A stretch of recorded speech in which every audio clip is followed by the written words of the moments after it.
ఈ కార్యక్రమానికి వచ్చేసిన రవితేజ గారి ఫ్యాన్స్కి, మీడియా మిత్రులకి మరియు ఇతర అందరికీ గుడ్ ఈవినింగ్. సార్, రవితేజ గారు మీ ఈడియట్ సినిమా చూసి నేను ఈడియట్ అయిపోయి ఇండస్ట్రీకి వచ్చాను సార్. అది చాలా ఇష్టం నాకు ఆ సినిమా.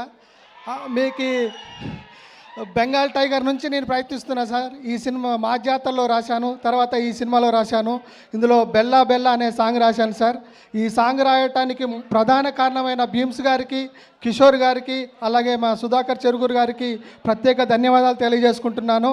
సార్, కిషోర్ గారు, మీరు లేకుంటే నేను ఇందులో ఈ పాట రాసేవాడిని కాదు.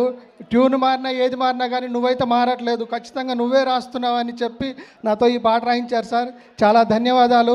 అలాగే భీమ్స్ గారు తను ఎదగటమే కాకుండా తనతో పాటున్నోళ్ళు కూడా ఎదిగినప్పుడే నేను ఎదిగినట్టు అని లెక్క అనుకొని మా అందరినీ ప్రోత్సహిస్తున్న భీమ్స్ గారికి ప్రత్యేక ధన్యవాదాలు ఈ సభావేదిక ముఖంగా తెలియజేసుకుంటున్నాను.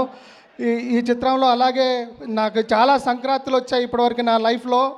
ఈ సినిమాతో సరికొత్త కాంతి రాబోతుంది. ఎందుకంటే సంక్రాంతికి రిలీజ్ అవుతుంది కాబట్టి నా జీవితానికి ఈ సంక్రాంతి సరికొత్త కాంతి నింపబోతుందని బలంగా నమ్ముతున్నాను.